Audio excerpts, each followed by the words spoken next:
So now that we have learned what public opinion is, how it is collected and measured, and the impact that public opinion can have on elected officials in a democracy where government is supposed to be of the people, by the people, and for the people, now we look at the 4 linkage institutions that connect people with their government. And this is why they are called linkage institutions, because these next 4 institutions that we are going to look at, political parties in this chapter, and then the mass media, elections and campaigns, and interest groups, are not official policymaking institutions of our government. They are institutions that are outside of our government that are used to channel the will of the people to our government, and also to allow the government to communicate with us. So the first of the linkage institutions that we're going to focus on this week are political parties. Though conventions used to have more influence on their choice of candidate, they have long since become pep rallies for the 2 major parties. Here, you see a set of delegates from the state of Michigan showing their support for Mitt Romney in 2012 at the Republican National Convention. We saw those conventions this summer. At the Republican National Convention that was held in Cleveland, the Republicans nominated Donald Trump as their nominee, and at the Democrats' National Convention, they nominated Hillary Clinton as their nominee in Philadelphia. But in both cases, the conventions weren't really used to choose the party nominees because they had been selected long before. We knew who won the majority of delegates in each case, although there were battles in each party. They now serve more as pep rallies to fire up the party base and to serve as a prolonged advertisement for the party's candidate before the American people.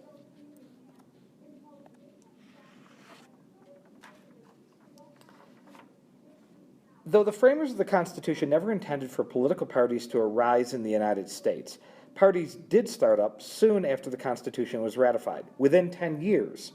And early on, the United States developed a 2-party system, meaning that only one of 2 parties has a chance to win the election most of the time. And to this day, third parties have a small chance of getting anywhere in the United States. Third parties are legal and they're allowed, but because of the structure and the law in the United States and the history of the 2-party system in this country, third parties have a very difficult time, except at the most local levels, being elected to public office. And many Americans now identify themselves as being either Republicans or Democrats. And even though the number of self-identified independents is on the rise, we've talked recently about how our nation has entered an era of political polarization. And that continues now in the year 2016, going into the year 2017. So in this chapter, we are going to trace the evolution of the 2-party system in the United States, see how it developed, how did it begin, how did it evolve. We'll outline the basic structure of American political parties that exist today at the national, state, and local levels of our government. Then we'll identify the functions that are performed by American political parties and see what purpose they serve in our political system. After that, we'll analyze how political socialization, which we looked at in the last chapter, and group affiliations help to shape party identification. In other words, the way in which you are socialized into politics and the groups you identify with help to determine which of the 2 major political parties you are most likely to identify with. Then, because we do have third parties, or often called minor parties in our system, we'll evaluate the role of minor parties in the American 2-party system and see what role they actually do play. And then finally, we'll assess party polarization in the modern era, a topic that we've touched on previously in class. So as we look at the first of these 6 objectives, we look at the roots of the 2-party system. What exactly do we mean when we refer to a political party? And why do we have a 2-party system when other countries have multiple parties that effectively compete for political office? Well, when we refer to a political party, we are talking about an organization of public officials, candidates, activists, and voters who pursue their common interests by gaining and then using power through the electoral process. We have had political parties in American politics almost since the founding of our nation. The Federalists and the Democratic Republicans were the first 2 major political parties to develop in our history. The Democratic Party held the first national presidential convention in 1832 when it nominated Andrew Jackson for president. And the Whig Party formed to oppose President Andrew Jackson. Eventually, the Whig Party dissolved over the issue of slavery and whether or not states or the federal government should determine whether states should come into the Union as slave states or not. And when the Whig Party dissolved prior to the Civil War, it was replaced by the Republican Party, which started as a third party but then became a major party. From 1860 until today, these two parties, the Democratic Party and the Republican Party, have formed what has become our two-party system. When the framers were designing the U.S. Constitution, they were completely opposed to permanent political parties. They saw them as factions that divided people and served the selfish interests of a few people. However, because different interests do exist in our country, the American political party system actually took root during the drafting and ratification of the Constitution. We saw that in the first unit of the course, when we saw the differences between Federalists and Anti-Federalists over the debate and ratification of the Constitution. Those who supported the Constitution and its provisions for a strong central government eventually became the Federalist Party, while the future Democratic Republicans wanted a system that allowed greater power for the states. Political parties came closer to becoming permanent fixtures in our politics during the 1800 presidential election battle between the Democratic-Republican nominee Thomas Jefferson and the incumbent Federalist-backed president John Adams for the presidency. But even then, parties were thought to be a means to an end, not an entity unto themselves. So how has the two-party system developed? The United States has had two major political parties for much of its existence. Though the names of these parties have changed over time, and currently they are the Democrats and the Republicans, the central controversies over the role of government in citizens' lives have remained constant. The two parties we know today, the Democrats and the Republicans, have existed since about 1856, as you can see from this chart of the evolution of the two-party system in the United States. Political parties were not as important at the national level during this time period, known as the period of Jacksonian Democracy between 1824 and the beginning of the Civil War in 1860. During this time, they were not as important as they had been during the quarter century before. But political parties did grow at the state level, fueled in part by the growth in the eligible voting population that took place between 1820 and 1840. That is when many states got rid of the requirement that voters had to be property owners, and so more and more people were eligible to vote. Andrew Jackson's Democratic Party attracted most of these new voters, and he was the first tenant of the White House to be chosen by a truly national, popularly based political party. Jackson's Democrats and the Whigs, who coalesced in their opposition to Jackson and took their name from a British political party, strengthened and gave the United States the first broadly supported two-party system in the Western world. When historians consider the so-called Golden Age of politics, from the beginning of the Civil War in 1860 until the middle of the Great Depression in 1932, they note party stability, meaning the dominance of political party associations in local and state governments, meaning that one party or the other was the dominant party in different local governments and different states. And they noted the effect of those organizations on voters. This era, which lasted from the end of Reconstruction until the Progressive Era, featured surprising stability in the evolution and identity of both the Republican and Democratic parties. This was in part due to the existence of political machines. These were organizations that used tangible benefits, such as giving jobs and political favors to voters that supported the party to win loyalty from these voters.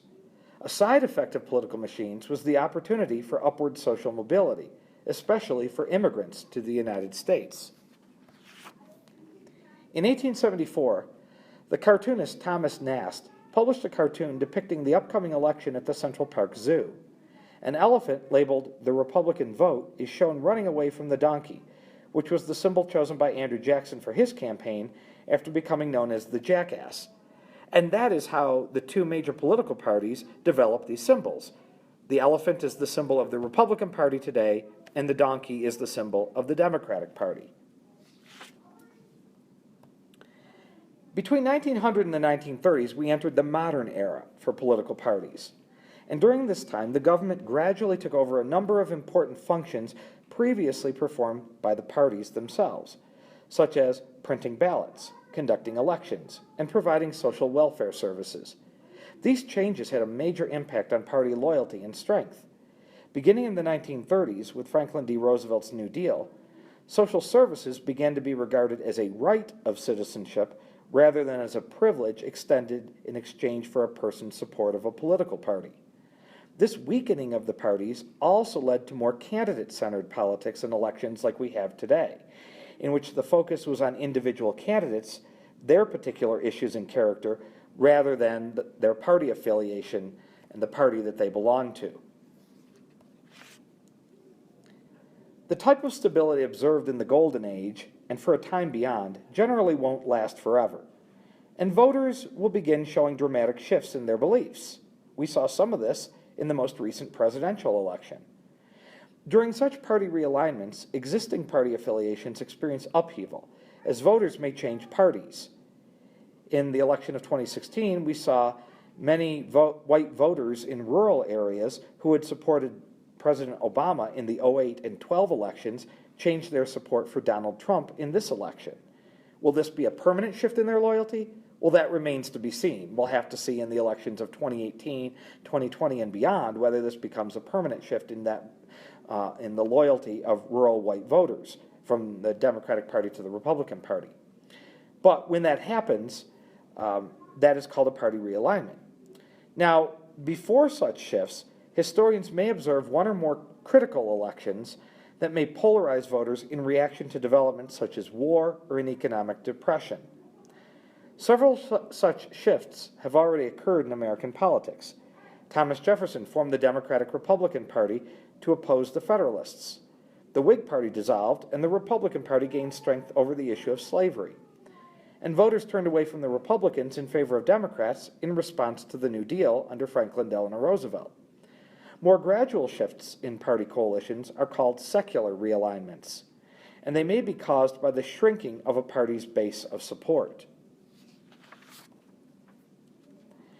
The map on the left shows the Electoral College results of the 1928 election, won by Republican Herbert Hoover. The map on the right shows the results of the 1932 election 4 years later, won by Democrat Franklin D. Roosevelt. The numbers in the maps represent the number of Electoral College votes allocated to each state. Note the obvious increase in the number and percentage of blue states.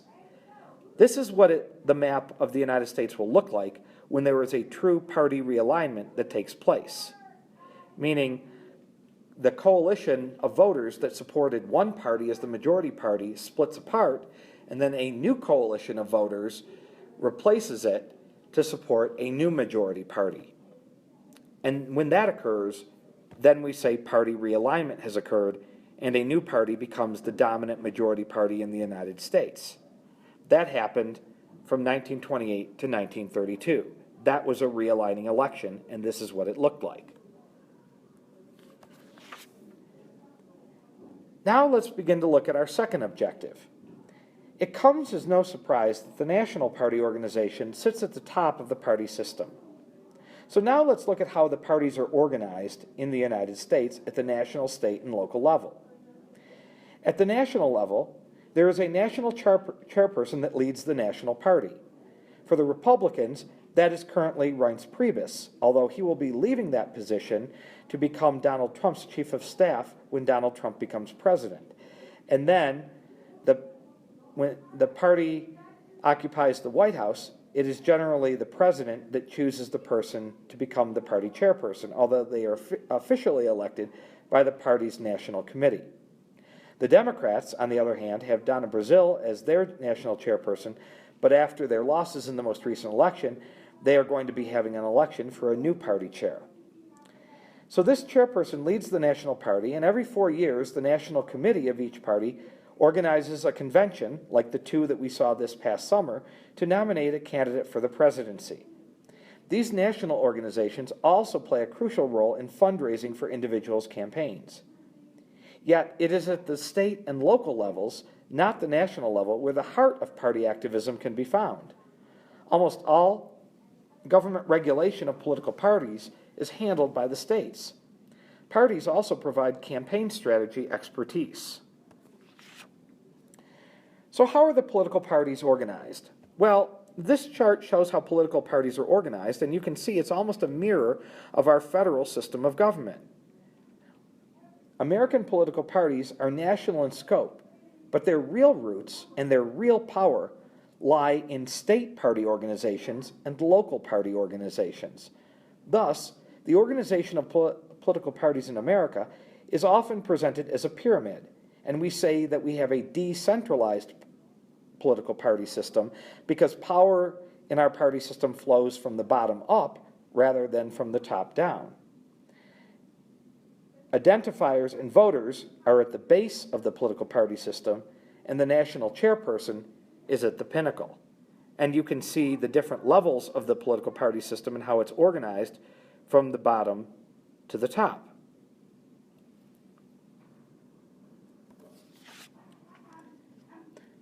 So let's look at the national parties.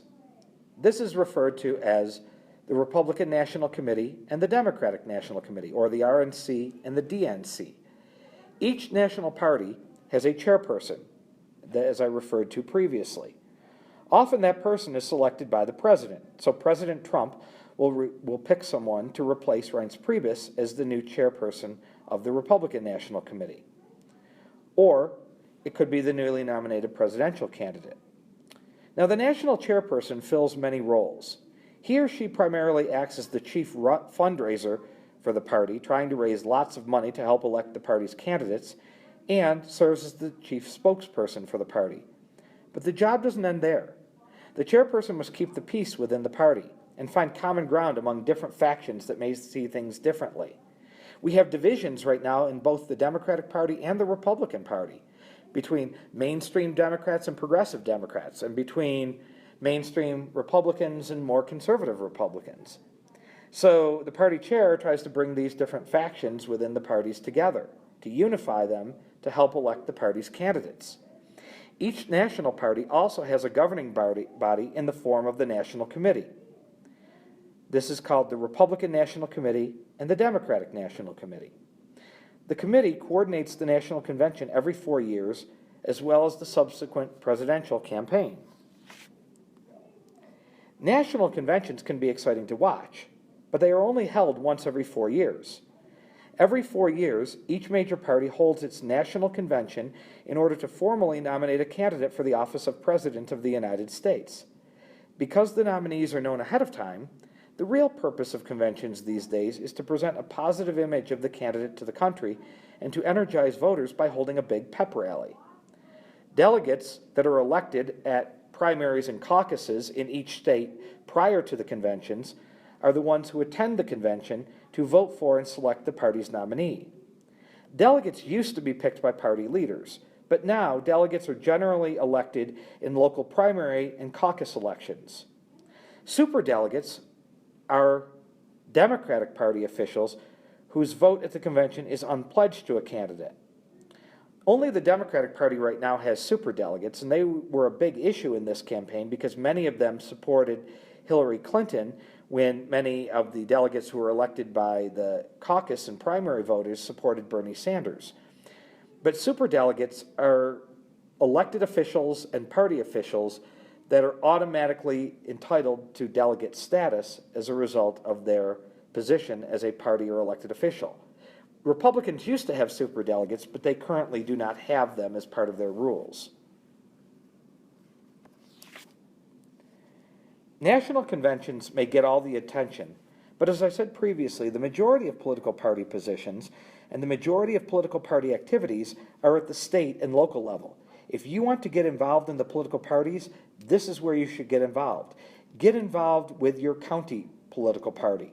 Get involved with your House district political party. Get involved with your state political party. That's where a lot of the action really is. Practically all government regulation of the political parties is handled by the states. And most of the party leadership positions are also at the state and local levels. So if you want to be a leader in your political party, start out and do it at the state and local level. The state parties are organized into precincts, which are fundamental building blocks of the party, and there are over 100,000 precincts in the United States. Each precinct usually elects 2 people to represent the party at the most local level. The precinct committee members are really the foot soldiers of the party that do a lot of the work of the party, and they are supported by the state executive committee, plus party committees at the city level, the county level, and other levels. Here in Colorado, they have them at the House District level for the State House of Representatives. Then there are informal groups. There are numerous official and semi-official groups that seek to influence the formal party organization. Such groups can include affiliations of state and local party women, such as the National Federation of Democratic Women and the National Federation of Republican Women. Colleges often have political organizations on campus. You'll probably find these when you attend college on your campus. There is the College Republican National Committee that organizes college Republicans, or the College Democrats of America that organizes college Democrats. So, how do college students help political parties, and can you get involved in political parties? If you're a political activist and you're interested in being involved in politics, you can be actively involved when you're in college. So how do they help them? Well, college students can be important volunteers for political parties and candidates. They can make phone calls, they can knock on doors, they can do a lot of things. Here you see students on campus volunteering to make phone calls on behalf of 2012 Republican presidential candidate Mitt Romney. So if you're really interested in politics, look up your local chapter of college Republicans or college Democrats when you arrive on campus, join the organization, and get involved. That will get you involved in our democracy and politics at a very early age. There's no shortage of supportive interest groups, such as labor unions for Democrats and Chamber of Commerce for Republicans, who are willing to pitch in to help their respective parties. Finally, party leaders and candidates may count on think tanks, which are collectives of researchers and academics, to get and develop policy ideas for the party. Now we turn to our third objective. What are the functions of political parties? What purpose do they serve in our political system? So we'll look at the activities of American political parties. For over 200 years, the two-party system has served as the mechanism American society uses to organize and resolve social and political conflict. Political parties often are the chief agents of change in our political system. They provide vital services to society, and it would be difficult to envision political life without them. They are mainly involved in running candidates for office, getting out the vote, facilitating electoral choice, providing leadership in policy formulation, and organizing institutions of government, such as congressional committees. The first function that parties pursue is running candidates for public office. Political parties play a crucial role in elections. First, they help raise money for candidates by using their well-developed network of donors. Historically, Republicans have been better fundraisers than Democrats due to a larger number of wealthier donors, although the playing field is now beginning to level on that end. Parties then distribute that money they collect to candidates, either directly to the campaigns or indirectly through supportive mailings or television ads. The parties may also commission public opinion polls or tracking surveys on behalf of candidates. And both committees have comprehensive committed get-out-the-vote activities on Election Day to get out as many of the party's voters as possible to vote for and support the party's candidates. Now, how much money do the parties raise? Well, the answer is a lot. Changes in political campaigns and changes in campaign finance laws have allowed both political parties to raise increasingly vast sums of money over the past 20 years. Historically, the Republican Party's fundraising dwarfed that of their Democratic counterparts. But beginning in 2008, with Barack Obama, the Democratic Party has become much closer to and even surpassed Republicans' fundraising. Barack Obama put in place a very sophisticated fundraising operation that has existed in the Democratic Party to this day.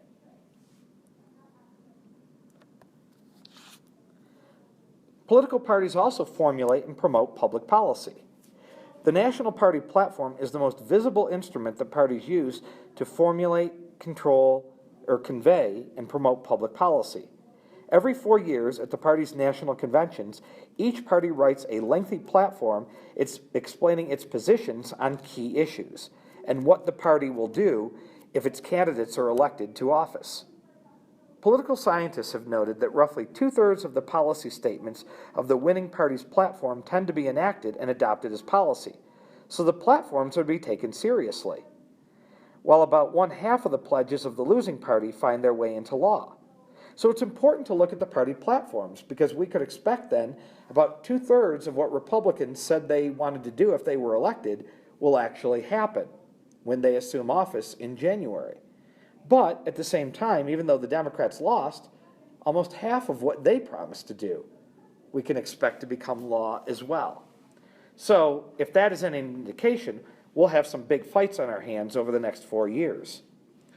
Political scientists suggest that this shows the tendency of both parties to push broad policy positions that have widespread public support to get as much support for the party as possible.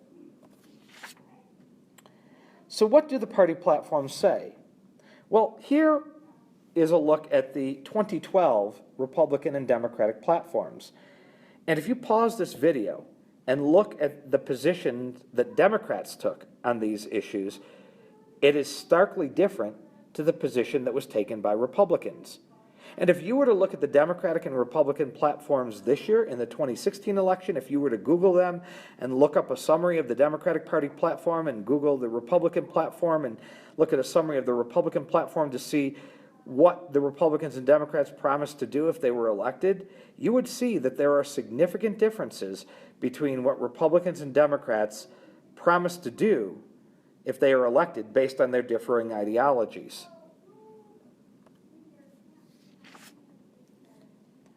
Political parties often also help to organize the government once elections are held. Just as they do in elections, political parties play a key role in organizing the operations of government.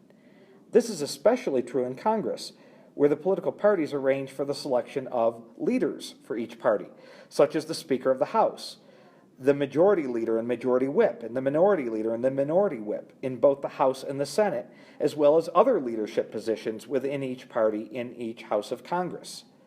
Congressional leadership positions within each political party carry an enormous amount of power.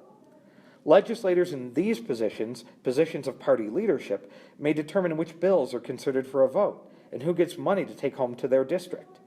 When members of the same party can't agree, the president may be called upon to help in his role as the informal party leader.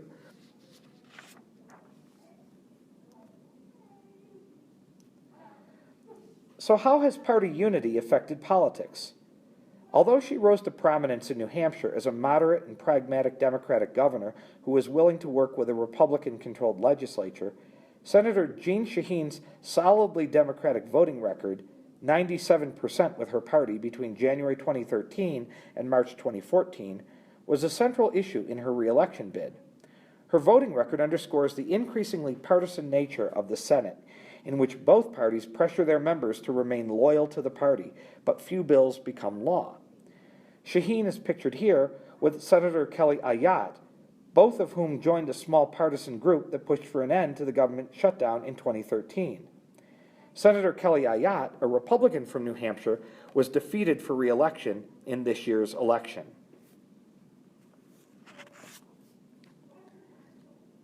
What does a nonpartisan president look like? Well, it's been a while since we've seen one, but here is pictured President Dwight D. Eisenhower. He was a former military general and World War II hero. He is as close to a nonpartisan president as modern America has ever had. Though he was very popular personally, his moderate agenda and unwillingness to work with party leaders translated into little support for the Republican Party. Political scientists like to say that political parties are the glue that holds together the disparate elements of the U.S. governmental and political apparatus. We have a governmental system in which power is divided and subdivided between different branches and different levels of government. This protects individual liberties, but it can also make it difficult for us to work together and get things done. The parties help to smooth this process by linking different branches together and linking different levels of government together. Parties also smooth the election process. Party identification and organization support communication and thus accountability between candidate and voter. Now let's look at our fourth objective, party identification. In general, most American voters lean toward one of the political parties, even if they don't clearly identify with that party, whether it's one of the two major parties or a minor party. And most Americans identify with at least some of the tenets of their party. Such party identification begins with political socialization in the earliest years as you are growing up in your family. Parents are the greatest influence on a person's political identity. If both of your parents belong to the same political party, there is a 60% chance that you will identify with that same party. There is only a 10% chance that you will identify with the opposite party of your parents if they both identify with the same party. There's a 30% chance that you will identify as an independent if both of your parents identify with the same party. So family and parents are the greatest influence on a person's political identity. However, a person's membership or affiliation with different groups, including the following, also affect a person's political leanings. So people can be affected in their political identity by their geographic region, the part of the country that they live in, by their gender, by their race and ethnicity, by their age, by social and economic factors, the career and job that you have. You can be affected in your political identity by your religion or by your marital status. And the above groups may change over the course of a lifetime, so a person's political identity may evolve over the course of their lifetime. Perhaps not surprisingly, as we've said before, parents are the single greatest influence in developing a person's party identification. Politically active parents who are of the same party generally raise children with strong party identification, while parents who are not politically active or who don't share party leanings with each other tend to raise children who are more independent.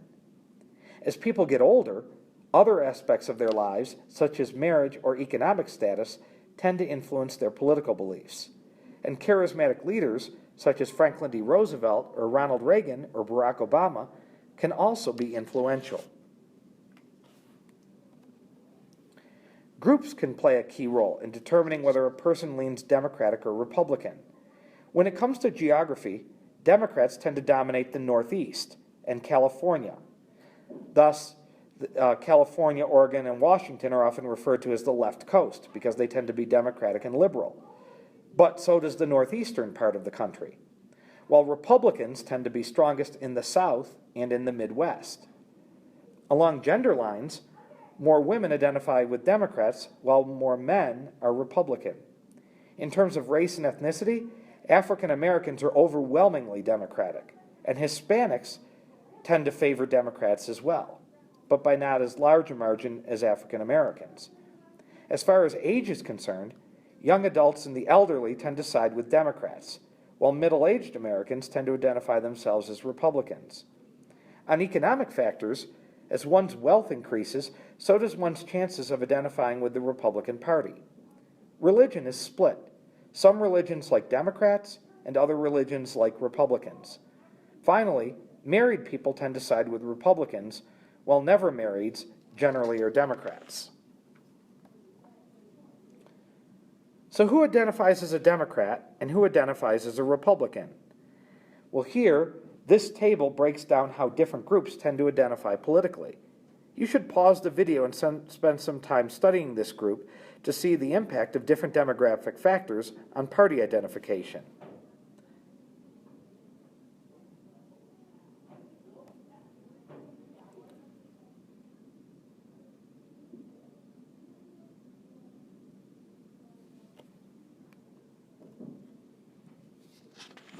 So which political party do Hispanics support? Well, as we saw in the recent election, Latino voters increasingly support Democratic candidates, although this may vary with an individual's country of origin, with Cubans being more likely to support Republicans and Mexicans being more likely to support Democrats. Here, an Hispanic delegate to the Democratic National Conventions shows her support for President Barack Obama. Now we turn to our fifth objective, the role of minor parties or third parties in our two-party system. Minor parties, while they don't often win elections and get elected to public office, they do still play an interesting and important role in American politics, and often that role involves struggle. They have seen their popular ideas co-opted or taken on by one of the two major parties eager to secure the minor party's supporters. Minor parties might make progress when the two major parties neglect new ideas or alienated groups, or if they don't nominate ideal candidates for office.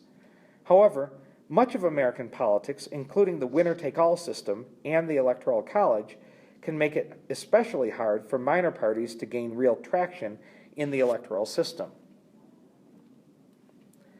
While many social movements have been powerful and influential, few have made the jump to becoming a political party.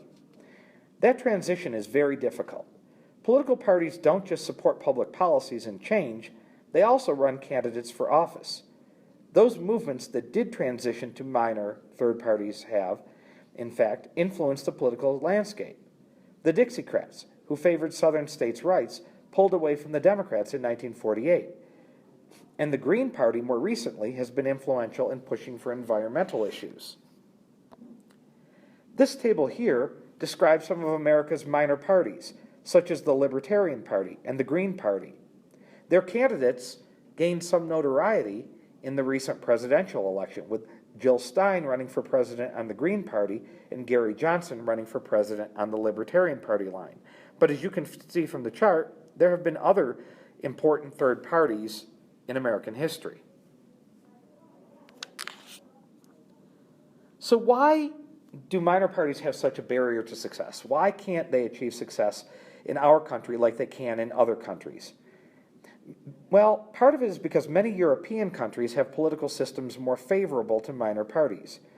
That's because those countries have a system based on proportional representation, which apportions seats in the legislature or parliament according to the percentage of votes a political party receives at the ballot box. The United States, however, uses a single-member plurality electoral system often called the winner-take-all system. Under this system, the party that receives at least one more vote than any other party wins the election, and second or third place gets you nothing. This approach makes it harder for third parties to gain power. The Electoral College and the rules of public financing also make it harder for minor parties to play a significant role in American politics. And now we turn to our final objective for this chapter. Looking towards reform of our political party system.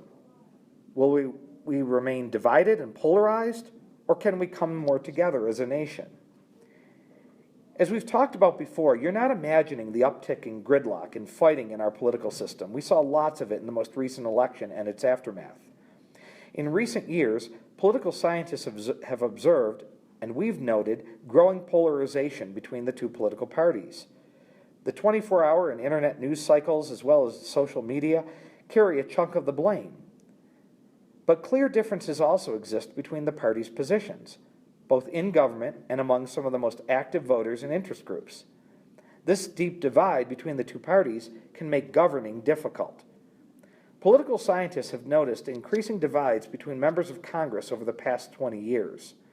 As northern liberal Republicans and southern conservative Democrats have been fading away, the parties have retreated in opposite political and policy directions. This has left very few lawmakers in the moderate middle to foster compromise. What is left is that most Republicans are very conservative and most Democrats in office are very liberal, making it difficult, again, for them to compromise.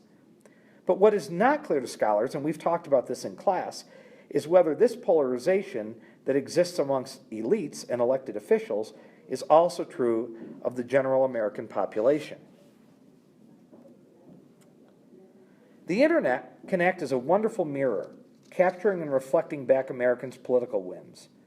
Following the 2004 presidential election between Republican incumbent George W. Bush and Democratic challenger John Kerry, a satirical graphic poking fun of the state-by-state election results was circulating online. The image depicted the northern Democratic or blue states that had sided with Kerry as the United States of Canada, while the southern Republican red states that had sided with Bush were labeled Jesus Land. Scholars have pointed to this graphic to show Americans' own perception of how polarized we may be. Adding to that, stereotypes of political identifiers have become more common, with Republicans being connected to NASCAR and Democrats connected to Starbucks. And, as an electorate, we seem to have become more agitated by wedge issues that split us apart, or cultural hot potatoes, such as the guns, God, and gays phrase that was popular a few years ago, aimed at Republicans, or on issues of abortion or gay marriage, which have been controversial. Surely, this divisiveness in our country has a cost, and we saw it in the 2016 presidential election. The consequences of the growing division between the two parties have been on display in Congress and in our elections, with political scientists noting that we've had among the least productive Congresses in history recently. The lack of moderate members and the lower incentive to compromise has led to staggering gridlock. And what effect could this have on American citizens themselves? Scholars have suggested that forcing generally moderate Americans to choose between political extremes could increase voter apathy and lead more people to stay home. So as we conclude our look at political parties, here are some questions that make good discussion questions that you should be able to answer in a deep way. Is the two-party system good for America? Do you think it's good that we only have two major political parties that compete to win most of the offices in this country? Or would it be better for the United States to have a multi-party system where many parties could effectively compete for office? Why is the country so polarized? Continue to think about that. We've discussed that a lot in class this semester. And this is a problem that you're going to have to continue to deal with and think about and try to find solutions for. Can we come together as a country and be more unified? And why are we so polarized? And how can we fix this problem? Can it be fixed? If so, how do we do it? This concludes the video for the chapter on political parties.